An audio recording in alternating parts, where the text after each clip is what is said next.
আপনার প্রশ্নটি আমি খুব মনোযোগ সহকারে শুনছিলাম। সর্বশেষ যে কথাটি বললেন যে অনেকে বলেছেন এটা একটা মাস্টার প্ল্যান, মাস্টার প্ল্যানের অংশ।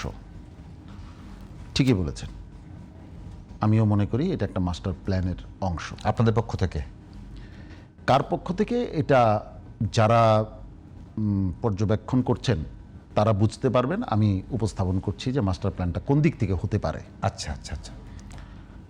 প্রথমত একেবারে সহজ সরলভাবে বললে আমরা একটি বিষয়, আপনি আপনার আলোচনায় বেশ কয়েকবার বলেছেন ইসলামী ভোট, ইসলামী দলগুলো, ইসলামী বাক্স, ইসলামী এক বাক্সে আসার কথা। সেটা আপনার আপনি যথার্থই বলেছেন। এটাই ছিল যে ইসলামী ভোটগুলি এক বাক্সে আসার জন্য ওয়ান বক্স পলিসি, এবং সেখানে ইসলামী দলগুলি আসলো, সাথে আরও দুটি দল যারা আসলো তারা ইসলামী এই ভোটের ব্যাপারে কোনো আপত্তি প্রদর্শন করলো না।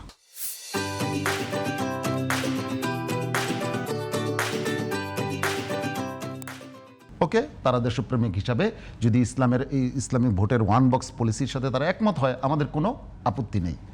সেই দুটি দল আসলো, একটি হচ্ছে এলডিপি, জাকপা এবং ডেভেলপমেন্ট পার্টি,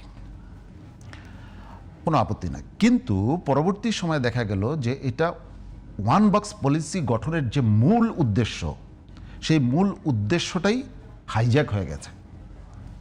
সেটা কীরকম? সেটা যখন আলোচনা ব্যতিরেকে এনসিপি, এলডিপি সহ ও আরেকটি দল যখন এর সাথে যুক্ত হয়ে গেল, তখন তাদের পক্ষ থেকে একটা স্টেটমেন্ট দেওয়া হলো যে এটা কোনো আদর্শিক সমঝোতা বা জোট নয়, এটা একটা সেকুলার, মানে এটা একটা রাজনৈতিক জোট।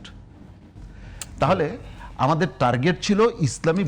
এইটা কারা দিল? এটা এনসিপির যিনি নির্বাচন পরিচালনা কমিটির প্রধান মনিরা শারমিন বলো, যেটা আমাদের একটা মানে নির্বাচনী জোট। হ্যাঁ, এটার আমার কাছে এটার কপিও এখানে আছে। আচ্ছা। পরবর্তী সময়ে একটি তাদের সমঝোতাপত্র, সেটাও আমার কাছে আছে। সমঝোতাপত্র হলো, সেখানে উল্লেখ করা হয়েছে তিনটা বিষয়, যে এই ভোটগুলি এক বাক্সে আসার দ্বারা কি কাজ হবে। মানে ভোটগুলিতে এক বাক্সে আনার পরে তো একটা রেজাল্ট তৈরি করতে হবে। হ্যাঁ, সেই রেজাল্টের তিনটা কারণ উল্লেখ করা হলো। 1 নাম্বার, 300 আসনে একক প্রার্থী দেওয়া, এই সমঝোতার পেছনের মূল কারণ। 2 নাম্বার, সেটি হচ্ছে জুলাই স্পিরিটকে ধারণ করে সামনে দেশ পরিচালনার চেষ্টা করা। 3 নাম্বার, হাঁকে জয়যুক্ত করা। আমি সম্মানিত দর্শকদেরকে এবং যারা বিশ্লেষণ করবেন তাদেরকে বলি, এখানে ইসলাম বা ইসলামী ভোটগুলি এক বাক্সে আনার দ্বারা কি ইসলামের কোন বিষয়টি এখানে আছে? এখানে নাই। তো আপনি যেটা বলছিলেন যে মাস্টার প্ল্যানের অংশ, আমরা তো একটা মানে সুনির্দিষ্ট স্বচ্ছ বিষয়কে সামনে নিয়ে একত্রিত হচ্ছিলাম, কিন্তু যখন এই বিষয়টা, ইসলাম বিষয়টাই মাঝখান থেকে টুপ করে পড়ে গেল, তাহলে আমরা ধরতে পারি এটা একটা মাস্টার প্ল্যানের অংশ। আর আপনি একটা জিনিস বলছেন 3 বাক্সে ভাগ হয়ে যাওয়ার বিষয়টা। প্রথম কথা হলো এক বাক্সে যেটা গেছে ওইটা নিয়ে তো আমাদের আলোচনাই ছিল না। প্রথম যে বাক্সটা বিএনপির সঙ্গে অল্প কয়েকজন যারা বিএনপির সাথে গেছে, বাকি আমাদের তো তেমন কোনো শক্তিই নাই দেশে, আমাদের তো কোনো পার্সেন্টেজই নাই। আমাদের তো কোনো পার্সেন্টেজই নাই। ইসলামী আন্দোলন বাংলাদেশের কথা বলছেন? হ্যাঁ, এটা আমাদের বক্তব্য না, মানে অনেকের এই মানে 10 দলীয় জোটের অনেকের বক্তব্য যে ওনাদের তো তেমন কোনো পার্সেন্টেজ নাই, অনেক তেমন কোনো নাই। তো আমাদেরকে নিয়ে চিন্তিত হওয়ার তো কিছু নাই। অতএব আমি এইখানে খুব বেশি অবাক হই না। হ্যাঁ, আমি একটা কথা বলতে পারি, আমরা একটা উদ্দেশ্যে কাছাকাছি এসেছিলাম, সেই উদ্দেশ্যটা সফল হয় নাই। রাজনীতিতে সবসময় সব বিষয় সফল হবে এর কোনো গ্যারান্টি দেওয়া যায় না। ঠিক আমার ব্যক্তিগত উদ্যোগ, সামাজিক উদ্যোগে সব সফল হয় এটা কিন্তু, তার মানে কি আমরা যারা কাছাকাছি এসেছিলাম আমরা একে অপরের শত্রু হয়ে গেলাম? একেবারেই না।